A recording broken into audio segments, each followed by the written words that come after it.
अस्सलाम वालेकुम जी, कैसे हैं आप सब? उम्मीद करती हूँ अल्लाह ताला के करम से आप सब खैर खैरियत से होंगे। Welcome to my channel. तो आज हमारे किचन में बनने जा रही है आलू बुखारे की चटनी। यकीनन आपने कभी ना कभी किसी न किसी की शादी पे इसको ज़रूर इंजॉय किया होगा। ये वो चटनी है जो बेहद लजीज और मज़ेदार बन के रेडी होती है। शादियों पे अगर खाना सर्व करने से पहले इसको सर्व कर दिया जाए तो ये मिनटों में चट हो जाती है। तो आज ये अमेजिंग सी चटनी आपको मैं घर पर बनाना सिखाऊंगी। बहुत ही आसान है बनाना और बड़ी ही लजीज, चटपटी, करारी, मसालेदार और बहुत ही यमी बन के रेडी होती है। तो बस वीडियो को फुल वॉच करें, वीडियो का कोई भी पार्ट स्किप मत करें ताकि आप जब ये चटनी बनाएं तो आपकी चटनी भी ऐसी ही अमेजिंग और मजेदार बन के रेडी हो। वीडियो पसंद आती है तो इसे लाइक और शेयर लाजमी करें ताकि आपके साथ साथ आपके प्यारे भी इस रेसिपी से फायदा उठा सकें, और चैनल को सब्सक्राइब करना तो बिल्कुल नहीं भूलना। तो चलिए चलते हैं अपने किचन में और ढेर सारी टिप्स एंड ट्रिक्स के साथ आज की मजेदार सी आलू बुखारे की चटपटी चटनी को घर पर बनाना सीखते हैं। बिस्मिल्लाहिर्रहमानिर्रहीम। तो बिल्कुल शादियों वाली अमेजिंग आलू बुखारे की चटनी को बनाने के लिए यहाँ पर हमें ड्राई आलू बुखारे की ज़रूरत है। ये आलू बुखारे आपको किसी भी पंसार स्टोर से, ग्रोसरी स्टोर से या फिर ड्राई फ्रूट्स वाली शॉप से इजीली मिल जाएंगे। तो यहाँ पर मैंने सूखे आलू बुखारे ले लिए हैं जिनका वज़न आधा किलो है, यानी कि 500 ग्राम मैंने सूखे आलू बुखारे लिए हैं। और आपने इसी तरह के फ्रेश आलू बुखारे लेने हैं जिसके ऊपर गूदा थोड़ा ज़्यादा मिकदार में लगा हो। अगर कम गूदा होगा तो आपकी चटनी जो है वो इतनी लजीज नहीं बनेगी। ठीक है, बिल्कुल फ्रेश और अच्छे वाले आलू बुखारे लेने हैं आपने। अब हम एक और काम करेंगे। हमने यहाँ पर बादाम लिए हैं, बादाम को हम सोक करके रखने लगे हैं, यानी कि हम इसको भिगो के रखने लगे हैं।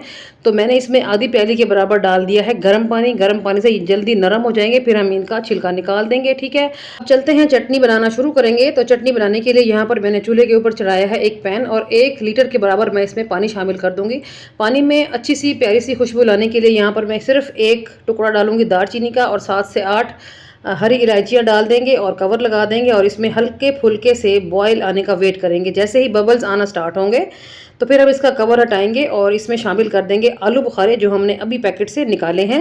ये बात याद रखिएगा कि दालचीनी का सिर्फ 1 ही टुकड़ा डालना है क्योंकि इसकी जो खुशबू है वो बहुत स्ट्रांग होती है। अगर आपने 1 से ज़्यादा डाल दिए तो फिर दालचीनी की खुशबू ही फैली रहेगी इस चटनी के अंदर। ठीक है, अब इसमें उबाल आना शुरू हो गया है तो कवर लगा देंगे और 5 से 6 मिनट के लिए इसको मीडियम फ्लेम पे पका लेंगे। तो 6 मिनट के बाद कवर हटाया है तो यहाँ पर आप देख सकते हैं आलू बुखारे जो है वो काफ़ी फूले फूले लग रहे हैं। लग रहा है कि उन्होंने पानी को सोक कर लिया है। ये देखें, अभी ये आलू बुखारे 100% नहीं गले, 50% ही गले हैं। तो इस स्टेज पर हम शामिल कर देंगे चीनी। तो यहाँ पर मैं 1 कप चीनी का इस्तेमाल कर रही हूँ। तो आप अपनी मर्जी के हिसाब से चीनी की मिकदार को घटा बढ़ा सकते हैं। वैसे ये चटनी काफ़ी मीठी होती है और इस चटनी के जो सीक्रेट मसाले हैं जो इसकी खुशबू और फ्लेवर को हाई लेवल पे लेके जाते हैं उसमें शामिल है आधा चम्मच अदरक का पाउडर, आधा चम्मच रेड चिली फ्लेक्स, आधा चम्मच काला नमक और आधा चम्मच मैं इसमें डाल दूंगी सफ़ेद वाला रेगुलर नमक जो हम घर में यूज़ करते हैं।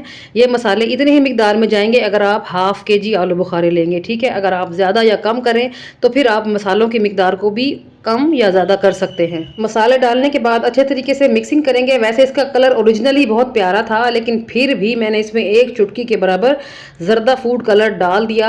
आप ये कलर बिल्कुल स्किप कर सकते हैं, इस कलर के बगैर भी आपकी चटनी का रंग जो है वो बड़ा खुशनुमा आएगा। ठीक है, तो यहाँ पर सिर्फ 1 चुटकी मैंने ज़र्दा कलर डाला है। डाल के मिक्स कर लेंगे और हमने इस चटनी को पकाना है मीडियम फ्लेम पे। अब आपने इसके ऊपर कवर नहीं लगाना, पैन के ऊपर कवर नहीं लगाना, खुला ही पकाना है। ठीक है, तो 10 से 12 मिनट में आपका ये काम हो जाएगा। उस दौरान हम बादामों को देख लेते हैं जिन्हें हमने भिगो के रखा था। तो 15 से 20 मिनट हो गए हैं इन्हें भीगे हुए। आप देख सकते हो ये फूल भी गए हैं और इनका छिलका भी अलग हो गया है। तो बस इनको इसी तरह से छिलका रिमूव करके साइड पे रख लें। बादामों का वजन 50 ग्राम के बराबर है। जितनी चटनी मैं बना रही हूँ उसमें 50 ग्राम बादाम इनफ है। ठीक है, बादामों के साथ साथ हम लोग 4 मगज का भी इस्तेमाल करेंगे। तो बादामों का छिलका निकालें और इसे साइड पे कर दें और वापस चलते हैं अपनी चटनी की तरफ। यहाँ पर आप देख सकते हैं हमारी चटनी जोरों शोर से पक रही है। आप देख सकते हो कि पानी की मिकदार काफ़ी कम है और पानी गाढ़ा भी हो गया है, शीरे में बदल गया है और आलू बुखारे भी काफ़ी सॉफ्ट हो गए हैं और फूल चुके हैं मुकम्मल तौर पे। अब दालचीनी को रिमूव कर दें जो हमने डाली थी। अब हम इसमें शामिल करेंगे बादाम। तो सारे ही बादाम ऐड कर देंगे और बादामों के बाद मैं इसमें शामिल करूँगी 4 मगज़। तो 1 टेबलस्पून भर के मैं इसमें 4 मगज़ का इस्तेमाल कर रही हूँ। ये दोनों ड्राई फ्रूट्स इस चटनी का लाजमी हिस्सा हैं। इन दोनों से इस चटनी का फ्लेवर और लुक बहुत ही प्यारी आती है। तो अब हम इसको थोड़ी सी देर के लिए मज़ीद पका लेंगे। अभी इस टाइम पे भी ये चटनी परफेक्ट बन चुकी है क्योंकि ये ठंडी होने के बाद अच्छी खासी गाढ़ी हो जाती है। लेकिन मैं इसको यहाँ पर 1 से 2 मिनट मज़ीद पका लूँगी। मैं कुकिंग में थोड़ा सा एक्स्ट्रा टाइम लगाती हूँ, इससे फ्लेवर बहुत ज़्यादा निकल के आता है।